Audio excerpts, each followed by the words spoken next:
ingai lut kha chun itabangin hin ko mangle itiwan ide het so ke yu kata sane kadi dan jo minu mi pade jate ingai lut ka chu zu ka don han lang sei ngai lo min ama no no min hin ko mang lang in sunga imacha ki ho to thei lo min hin ko mang hen lang hile iphal lo yu kata sane ingai lut kha chun sei angai ra in sunga thil pha bola sei ngai ya Kitut cina hin ko mana pada hin ko mana ko pada ko ina kaya in sunga lungkat hin ko iman ko di ide so ke yu ju kata san ai le tuni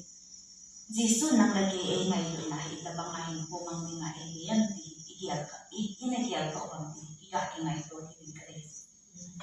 Jesu Kristan ai ngai yu na wi he so ke yu kata san hitan gia ngai yu na sang ai nei na wa hi Hiji ngai lut na sala tu itabanga info nang leke itabanga info mang dinga idem. Ke itabanga info mang dinga idem nang itabanga info mang dinga idem. Hiji info mang dinga tu nan nagigil kan nagigil ini nagigil ka inang ini nagigil din ka desi. Tu singka tu ni ha pati boy lang kaya dia tapi ngal kaya kain kan jidam tidak. Jisun ngai lut na sala ipi bo dinga idem. Jisun ngai lut na zala ipi body nga edian ipi body nga na dayang ti tupi mangsay ko din din ka dai sin itin ading hin John kung som la nga chang ko apat chang som la kung jan ni chu in sinomi John kung som la nga chang ko apat chang som la tum John kung som la nga gospel John kung som la nga chang ko apat chang som la tum chang ko Pan keima ngai lut panga keiman zong na ho ka ngai lut hiube ka ngai lut na hin unjimun chang som keiman ka pa thu pe ho ka ni so ke za angai lut na a ka umbang hin na hon ka thu pe ni leo chun ka ngai lut na a na unjin ding wa hi som la khat ka ki pa na ho a unjin na ding le na ki pa na akim na dinga hi jeng thu hi na zo ba ka se hi Somani katopi hijen hi keiman kangai lut bangun nang ho khat la khat tingai de to chi un som le thum min azol agodinga ahin na bi sanga ngai lut chung zo kuiman anei boy atu thing isin do ka tin e ma som ju han lang chang ko na chen point number 1 na ju say thing wa ka dai sa chi tham de pan acha angai lut panga ki manang ho ka ngai lut ni pan cha angai lut panga hichi ki ngai lut panga chu Jesu Krista e ho e ngai lut hi hichi he thim na diu mi nu mi pan I cha teo I chan dia e ngai lut ha I chan dia e ngai lut ha mi nu mi pan I cha teo pathe ni acha pa Jesu Krista cha pa chang khat se hichi chang khat se Jesu Krista angai lut na ai hon mi nu mi pan I cha teo mi I cha teo aloi ai lo le mi dang chu secondary ai bang I cha teo chu aka pen a hoi pen a ching pen dinga I dei su ke lu ba thil khat a chong le ka cha chu dam te hian ching te hian thil pha chom na khat a chon chang te hian ti chu I dei sa su ke lu ka ta san ke cha pa chang hi han ke chan mu dam hi chong la mi cha dam po le mi cha chia mi cha ke po le phanan ti ho ka sa poi ti poi ma cha im lo tiu ka ta hi chahin mi nu mi pa ti cha I ngai lu na chu ke cha mi dang cha the mi chong le ke cha thiam te ke hen lam ke cha lo ti te ke hen lam ke cha hen hi chi chan bo chan pha chan bo chu chang te ke hin ti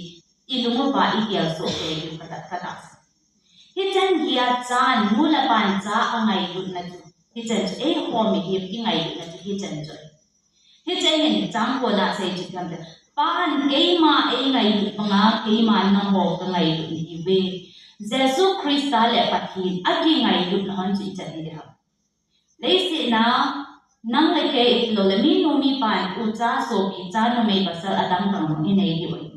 ai min adam kang ki nei na in sung to chan mu chang khat se cha pa chang khat se ki nei na hi chi cha chang khat se ki ngai lu na chu I chan dia sang ni ta mi no mi pan a cha te ngai lu chi song le cha chang khat cha nu chang khat cha pa chang khat a ki ngai lu na le ki hom ko na chu sang de sa ni man dam ni sa ni hi chi a lấy gì nào mi nu là mi bà tiền giá thì ăn ngày lúc nào rồi thì chỉ cho hi lệ thì chỉ là ya bắt hiền có phải Jesus Christ đó bắt hiền ở cái ngày lúc này ít chân dia sang đi ta bắt hiền tổ Jesus Christ cái ngày lúc này ít chân dia sang đi ta cha đang dùng ông phun mi hiền lắm anh hi lệ thiếu đang dùng ông phun bắt hiền cha chẳng khát cha bà chẳng khát anh ấy rồi Jesus Christ aman jong Jesus Christ ba dang jong lo hi chi pathin apa chang khat se cha pa chang khat se aki ngai lu no an chu i chan dia bila chan dia sang ni ta ei mi hi min bon i cha to inu i pa i ki ngai lu ne nu la pan cha ngai lu na cha sa na cha chang khat se cha na chang khat se cha pa chang khat se ki ngai lu na cha chan dia sa na hi pathin in Jesus Christ ngai lu na chu i chan dia asang ta de aban chu hichi ki ngai lut na bang banga chu kapan ke ma e ngai lut bang banga chu ke man jong nang ho ka ngai lut ni ve ni chu Jesus Christ e se pathe lo bi han e hon pathe ni e ngai lut naw chu agil dan asan dan e het hem po a hi wangin pakai Jesus Christ a sai chu thal hichi kapa to ke ni ki ngai lut na asan dan ke ni ki ngai lut agil dan hichi ki ngai lu na mo nga cho ke man cho nang ho he ka ngai lu na hi ve ti cho ai se lu bi hi chi ngai lu na chang ti nga cho king zo hi na ai ho chon phat wang ai ho chi wang ai ho the wang le hi chi ngai lu na cho chang zo ti nga king zo hi na ai hi chi ngai lu na cho ai ho chon phat wang chi wang the wang le ti chan zo lo yo hi ai hin Jesus Christ hi chi kapa to ke ni ki ngai lu na banga chu nang ho zo se hi ka ngai lu hi ve ti chei se ki bi Jesus Christ ngai lu na thing se le ngai lo ve ti chu ti chilai Bible jam ei tha se pi ki na ei le chi sa ki na pa thi ni nang bo aba na chu ni kham ti de ngai lu na aba ngai lu na o ma athu pi ni panga e ho Jesus ngai lu na Jesus thu pi yam ni pa thi ni ei le so chang so ma chu ke man kapa thu pi ho ka ni so ke ya angai lu na ka ong bang in nang hon ka thu pi ni leo chun nang hon ka thu pi ni leo chun ka ngai lu na nam jing ding o hi pathe ni pathe bo bu na hi chi ngai lu na chi chan dia kil ki ham i le hi chi lai cham Genesis apa pathe ni kil hin si ma khon Hiu sim so se la hin me he mi a chung nung pen a hoi pen a pha pen ama lim la mel mo nge na hin se me he chia sim sa ho zo se chunga thunei le vai hom ding en mi hem cha se me he chen gia a chung nung pen a sim sa ho zo se a dinga a chung nung pen a ngai lu pen cha hi chi pen cha pathi alung thim su na ma sa pen na mung pa Hijilaya angai lu pen adai sa pen hiji mi he min pathin lung thi ma su na chu chan ya na ding ta in sunga zong ikile pi pen ta kha ingai lu pen ta kha ne hiu si an wol chu nu la ba ding ai chan ya na ai chan ya ha sa he ta hijilai hin pathin at hiu sim dong ho zo si be sui nga mi he a sim hiji mi he min pathin lung ato hiu na a chu ichan ya pathin lung thi ma su na he ta Hicia pathin lung asu na ko na pathin mihim angai lu the wanga minu mi pan cha ten alung ahin to lo din angai lu the wanga alung han ji na ita banga go na pe vei the hi la vein pho the hi la phoi i lo the ham hici at bol yo da tu chun punishment ape hici la ya jong chun pathin mihim angai lu the wangin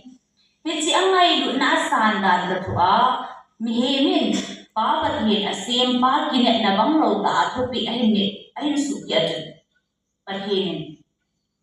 ton so na da mon dun ding ton so na thi na chan ya nen god ma na lim mi he ana so ne hici lai mi he ana so la a sol zeng ta a gon pi zeng ta ba hin pathin mi he a vet ne alung se ki Ton so na hilaya kala hegel muna may kong muna gen ay aton so na ipo dio jo batine ay bo zang na pikino. Hijilaya chun Jesus Christa achapa jang khat nei sun Jesus Christa vana anop sana alopi na aphe apat he hin ho zo se hin da ta lei si na hi noi lei si na gen thei ta gan an ko nga hilai gan an ko nga tunin e hoi pin da hospital ma nom nom e pin no ben now nei ni chi chi ai Jesus Christa gan an ko nga ibo ko itabang ham ibong ko itabang ham agil itabang ham ijandia nam si ai jandia ha saham hijilai mun na yan thei na zo si hin thwa lei si na gana to ki sei se ki mi ki na na ki do na mun ki ngai lu na un lo na mun na hijilai ya yan thei na mun na Jesus Christa ai sola Jesus Christa pa pathin thu anina hit tabang ha san na hit lai lei si hong lei tabang ha san na yan thei na hin tho thingam itabang hin ho man ham ti henasa hemasa yan thei no ho zo se thu dinga he lai lei si na ma pa pathin thu a na ijan ya lo pi ha eiman ka pa thu pe ho kan so ke za angai lun a ko om bang hin nang hon ka thu pi ho ni leo chun ka ngai lun a na on jing di mo hi Jesus Christan apa thu pi itabanga yan thei ha san na to ni ham ti ho zo si a he in lei si mon chu itabang ham lei si na itabanga mi hi mi na man na itabanga ama na he pen chon sin vai hom na mon he chi chon sin vai hom na mon na itabanga hin ko man ti ham ti a he so ke ai wangi hi chi chu Jesus Christan pa pathin thu ni nan pa pathin angai lu nan thu ni in pa hong tong de tunin nang le ke Jesus na thu pi ni nga e sol na hi ijan ya Jesus Christa thu pi ni na avan hi na apathi ni na van lo pi pathi na hi na hin da a gen hei ta hin ko hu mana hi chia ama ko nung zui ya thu pi ho ai ni chai pa chu ai ngal zo na ai chai pa chu e ho nang le ke tu ni ama thu pi ni nga e se na ijan ge ni hwang ipi lai chu hui lai chu in ra hui lai ni lo e ho ko lo aman bon hi chan bi e ni ta alo pi na in da again thei na thin ko in mana pa to pi ani na hi chilai ton so i thi na ding ba i hung ha to ba le nang le ki ipi an i le ku ding ham ka to pi ni na bin nang ta ngai ding na o mo bin hi nang le ki Jesus Christa ka ngai lu ya to pi ni lo diu ham athu pi ni ba ngai lu na yum diu ham ti ki ko lu hi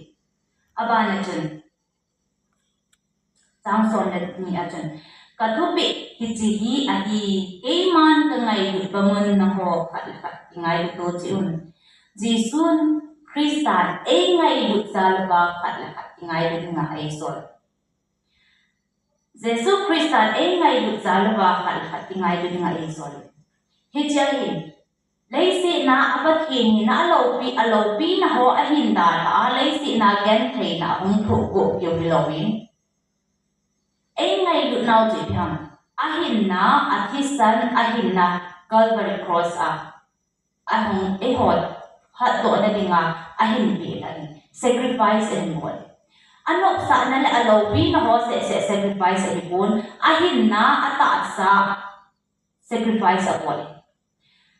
nang le ke hospital da moji na thi mai maya thi bol accident mai mai bol gara ko na mai changa ki ka pha thi mai mai bol Jesus Christa thi hi cha e ngai lu nau ju tham gesi mani ho na pa na Calvary Golgotha chani zan khat se thiu so hi ai wangin hi chi bakai anzon an he wa pa na he so wa pa na gesi mani ho na chi wa hi chi gesi mani ho na chi wa jang a ul thi san banga ba nang le ke chon sin agela nang le ke chon sin agela ama sanga hung ding a thil to ding agela along kim na apu zo ko a hi chi chu la da ta me thi le nang le ke chon ton so na da na me dila yan the ha san nei pu ding agela a bo zam na a hin Calvary lam bi chu ho ta me thi la ma ding ai mi na ngap cha hi chi choi gel a u thi san along abana chun pham de la hichlai gas simani ho na ataw na jing ga jang aloi ten kum thum sunga ministry of involved sunga achi na zo si a abana zo si a hol le le adal le le wa hichlai gen thei na tho pe na lungjing lungbanga ong pe na ataw pi king zong a sei chu ti an om zo ko ana I mut music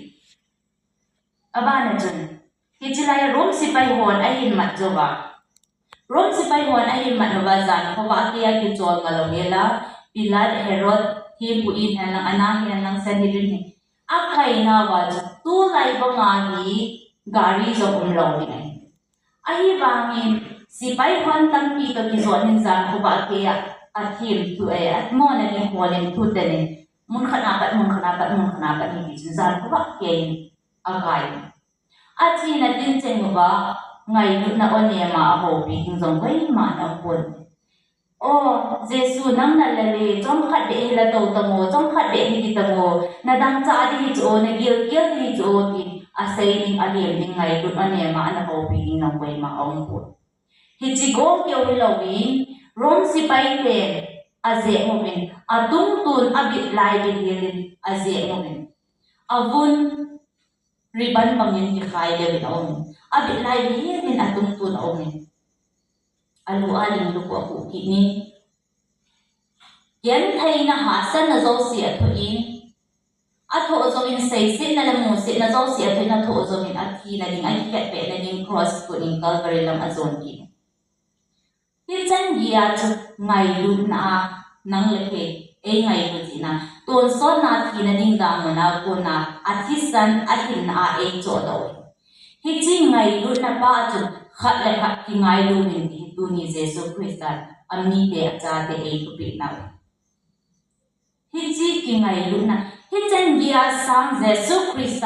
a hin na ata sa thi san na e cho do wa e le so ngai lu na tu ni ho bu mi te khat le khat ki ngai lu min ti Jesu Christ e se hi chi ngai lu na chu hen wa hi chi ki ngai lu na chu nang le ke e ho khat le khat ki ngai lu mo na hi chi ngai lu na chu hi Jesu Christ e ho e ki ngai lu na ding ba de sa aman e ngai lu na pau chu e le so ba hi chi hi ka ngai lu now hi chi hi ka happy now hi chi chun hi chi ka ngai lu ba hen na ho khat la khat ki ngai lu min ki chu Jesu Christ e se bi oi tu ni e ho e ki ngai lu now I bilang pi ai ki ngai lu ba I ti ki ngai lu ba ti ka ki ge le abana chen Jesu e ngai lu za la ba e de sa now ti ham ti ve Jesu e ngai lu na ba e de sa now boldinga e de sa wam I bidinga e de sa wam ti ve ti chang som le thum na chen min azol o boldinga a hin na apik sa nga ngai lu zum nung zo koi man anei boy azol a boldinga a hin na apik sa nga ngai lu zum nung zo koi man anei boy som la ni na chen ka ngai lu bang hin na ho khat la khat ki ngai lu hin ti hi chi Jesu Christ e ngai lu na chu nyam ama athi san a hin na ata sa e ngai lu na e le so ba e cho do hi chi lai hin azol a boldinga a hin na pe sa nga ngai lu chu nung zo om boy tu ni hin nang la ke I ga thi hel angai ta pon nang la ke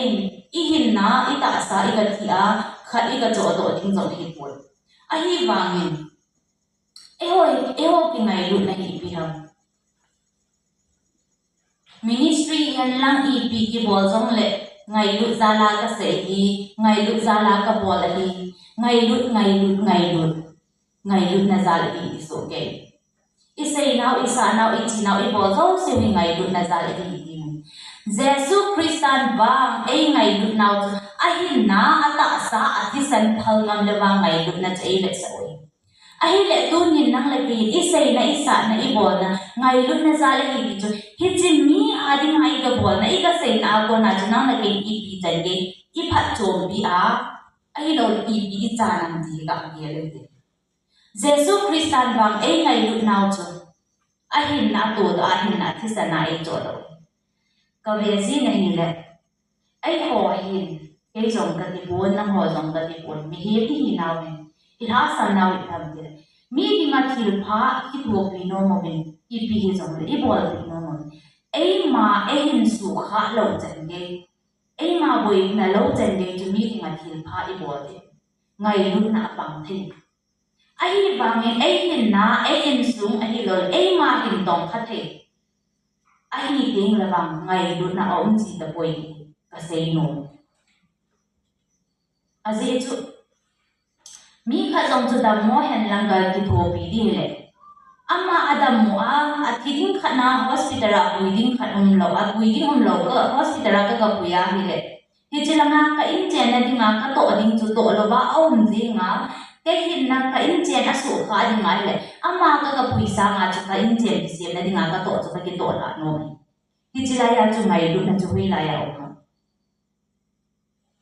ahin Jesu Kristan azol agolinga min azol agolinga ahin na pe sanga ngai na chung nung zo ong boy I gol in sung in sa in hang ho pung sung hi dong le ki tho khom ne sei na I sa na I to na hi dong le ngai lu nei ki pa we e ma ho hin su boy thei chan dia ngai lu na chu na I to nam din ki ho di min ka dei se hi chilaya mi khatinga I biang khati ke bola I chi na I fa na I sa na hi chilaya thil pha khat mi khatinga ngai lu na nei ta I ga bol sina e a ko na chan thil I chan diu le wa thil pha I bol wa ngai lu na chi nei na hi chan dia ngai lu na chu ka I son ni tam thi ki dia ding da des Jesu Kristan wa ahin na chan le wa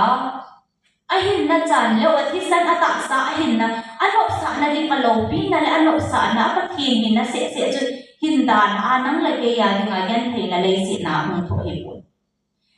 gan thei na ahin na ata sa ko na thi san kai leo ata sa ke leo a khot thi ki la ki ya na ke kem ki la ki ya anu ling lu ho a thi san kai le wa athin na zong pi do le wa hi chan dia chu ngai lu na e chan na ba thil pha e bol ahi le nang la ke ni chi a go zo go dinga ahin na pe ti bai e ho chi chi ka ki ning cho hi na bon tu ni ahin I hin naw I thi hin naw mi hin ka ti da hi bang leo e ho dinga thil pha chom kha ahi lo le e ho dinga I bi ham khat sacrifice bol le wa hi chi ngai lu na chu pathin ngai lu na chu na I to na I to lo ba le hi chi ngai lu na chan kia pathin bon nang le kia dinga ahin na sacrifice a bol la hi le Jesu Krista ngai lu na nang le ki mi ngai lu na ipi sacrifice bol le ba pathin na dinga na I to wa khanin o ama ako na Jesu Krista ngai lu na ama ako na pathin e lu na ama ako na ama nu ama apa ka nu ka pa ka pi ka pu ako na ngai lu na pathin ngai lu na ka chang ni ti a het do thei na I ta bang hin ko I man wa I ta bang pa ni na la u tam ti ki ko lo ti hi chan gia chu pan hi la lo wa I ngai lu nau chun e ho a dinga sacrifice thil chan I nei lo wa hi chi chan nei chan thil chan nei lo wa chun pathin ni bon a hin na pi lo a he le e ho na sacrifice bo lo mi khat na ni ben ama anu a kon ama apa a kon na Jesu Krista ngai lu na ka mo chi ni e ngai lu na pathin ngai lu ne tha ten ka mu in ka chang ki ne ti a he to the ni din hin ko mang te ti tu ne na ang ko mo zo se ki ti no me pathin e ngai lu na chu mi nu mi pa na cha te a ngai lu na chan dia a ngai lu na ai le pathin Jesu Krista le pathin ngai lu na chan dia sang ni hi chi ki ngai lu na bang bang a chu pathin nang le ke e ngai lu hi chi e ngai lu na wa chu I thei ki ba Jesu Krista pa tho pe chan dia ni na hi chi a tho pe chu nang le ke ni tin pathin e lu hi chi a ngai lu na a ai ko to do na a thi sana I hung hat to naw da me ki la get phe ha san I to na ki ba I hung hat to na ba ko na hi chan ge ngai lu na Jesu Krista nang le ke khat khat ki ngai lu tin e de bin hi chi e ngai lu na ba thi sana e cho do na hi chi a e hon zong mi ngai lu na pathin I ngai lu na ba ko na hi chi ngai lu na ko na sacrifice nei le ba ama ngai lu a ama kin bola khat le ni be I so pi khat le le ama ngai lu na ki mu do the ne ni pathin e de so ne hizing Krista ngai du na chan hin po mangoni ei ngai du na ba in body ngai dei sa bam hi che chun tong do ding en pathin phat he bo bi so ke ba